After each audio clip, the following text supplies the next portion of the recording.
দেখ খেয়ে কেমন হয়েছে। সেরা এগ রেড এগ রেড পেয়ে গেছে। তুমি বলো যে তুমি বিকেলে কি দিয়ে খাবা, এটা সেটার দায়িত্ব আমার। ও কি দিয়ে খাবো তাই? নান পুরি বানাবি। নান নান নান খাবে? হ্যাঁ ঠিক আছে, নান দিয়ে ঘুগনি খাওয়া হবে। আচ্ছা তাহলে বিকেলের দায়িত্ব আমার, বিকেলে কোনো ভাত করবা না, ঠিক আছে? তাহলে নান বানানো হবে আজকে। ঠিক আছে। নান খাবো, নান বানাবো। কি করছিস রে? নান বানানো হবে। ও দিদি এখন নান বানাতে বসেছে। আটা এখন দেখতে হবে কিভাবে মাখছে, শিখে নি। হ্যাঁ, আমাকেও শিখতে হবে। হ্যাঁ আমাকেও তো শিখতে হবে। তুই যখন না থাকবি তখন তো আমাকেও বানাতে হবে। আমি এইসব কিছু শিখি না। দেখো পটল দেখছে, বলছে মা তুমিও দেখছো? ও পটলও দেখছে। এবার কি হবে? 4 কাপ ময়দা নিলাম, মানে 2 বাটি হলো। কাপটা যেহেতু ছোট তাই জন্য এটা হচ্ছে টিস্পুন, এর 2 টিস্পুন ইস্ট দেব। তোমরা নিজেদের পরিমাণ মতো নুনটাও অ্যাড করে নিও। এবার দেব চিনি। অনেকে আগে ইস্ট ভিজিয়ে রাখে, ইস্ট আর চিনি গরম জলেও ভিজিয়ে রাখা যায় ফার্মেন্ট হওয়ার জন্য, কিন্তু আমি ডাইরেক্ট এর মধ্যেই দিয়ে দিলাম। পম কি উঠে উঠে কি বলছে আমাকে? এর মধ্যে কোনো তেল দেব না, ঠিক আছে?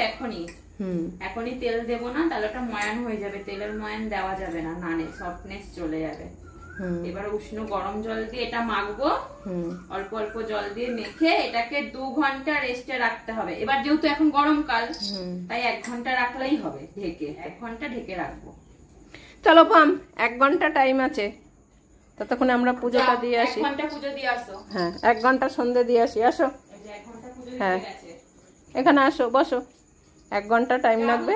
1 ঘন্টা পরে আসবি, যা। হ্যাঁ চলে আসো, এখানে বসো এবার। বোঝে দেখো কি রে, তোরা আবার চলে এসেছিস কেন? আবার দুজন চলে এসেছে। হ্যাঁ আমার এখনো মাখাটা শেষ হয়নি বলে আবার চলে এসেছে, যে আরো কিছু ওখানে কেউ বসছে না। ওই দেখ বললি বলে ভূতু চলে যাচ্ছে। বলছে 1 ঘন্টা রেস্ট। কোথায় রেস্ট দিচ্ছি না তো, আসলে এখন রেস্ট দেওয়া যাবে না। এই দেখো মেখে ফেলেছি, এবার এর মধ্যে তো একটু তেল দিতে হবে। ও গুঁড়োর মধ্যে তেল দিবি না? গুঁড়োর মধ্যে তেল দেবো না, কিন্তু এর মধ্যে তেল, হালকা তেল দিয়ে প্রথমে একটু মাখবো, দিয়ে ওপরটা তেল মাখিয়ে ঢেকে রাখবো। এবার তাই ওরা ভাবছে যে এখনো কমপ্লিটই হলো না, আমাদের ভাগিয়ে দিচ্ছে, বলছে 1 ঘন্টা পরে আসতে।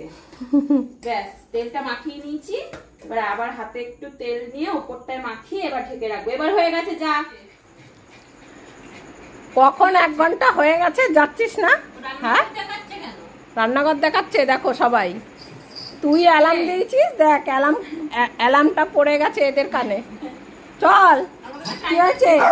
ওই যে ওখানে হয়ে গেছে। কি হলো? ময়দা তুই রেস্টে বসিয়েছিস। অ্যালার্ম ক্লক দেখো। হ্যাঁ ওখানে ময়দা দেখ। 1 ঘন্টা হয়ে গেছে। হ্যাঁ হয়ে গেছে। হ্যাঁ দেখ দেখ তাড়াতাড়ি দেখ, খুলছে নাকি দেখি। হ্যাঁ তাড়াতাড়ি ওই দেখি। হ্যাঁ তুমি বলেছো দিদিকে? ভাগ্যিস বললে। হ্যাঁ 1 ঘন্টা হয়ে গেছে। হ্যাঁ এবার তাড়াতাড়ি বানাও। এবার তাড়াতাড়ি বাড়ি ফেলি। হ্যাঁ এবার খেতে দেবো। এবারে হাতে আবার একটু তেল নিয়ে আবার একটু ভালো করে ময়ান দিয়ে মথে নেবো, ঠিক আছে? এই যে দেখো ফুলে একেবারে এক একটা বল হয়ে গেছে। দেখো কত বড় হয়েছে দেখো। এরকম ভাবে না পাউরুটিও করা যায়। আমি তোমাদের একদিন পাউরুটি করে দেখাবো, খালি পাউরুটিটা বেক করতে হয়। এখন এটা আমরা সেকবো, আর পাউরুটি যখন করে তখন ওটা বেক করে। এবার ফোলা রয়েছে, এখনই হাওয়া ফুস হয়ে যাবে। ওইখানে বসিয়ে দিয়েছে তাওয়া। খুব একটা বেশি বড় লুচি করতে হবে না, কিন্তু মোটা করব। পরোটার মতো ভাজবি তাই তো? নাকি ভাজবো না, শুধু সেকবো, কোনো তেল লাগবে না। লাস্টে ওঠানোর আগে অনেকে বাটার, অনেকে ঘি ব্রাশ করে, তো আমরা ঘি ব্রাশ করবো, আমরা বাটারটা খাই না। এই যে এরকম মোটা মোটা করবো। এটাই আমি এখন সেকবো, আর এটা ফুলে উঠবে, কিছুক্ষণ ঢাকা দিয়ে রাখবো। ওই তো কত সুন্দর হয়েছে।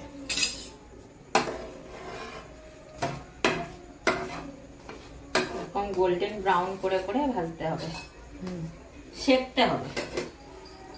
পরে নামানোর সময় ঘি লাগিয়ে নামিয়ে নিবি, তাই তো? হ্যাঁ।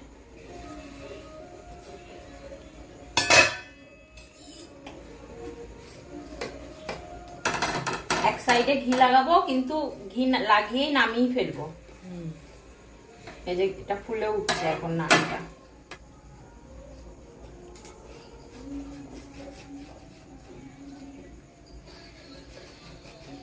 সুন্দর হয়েছে।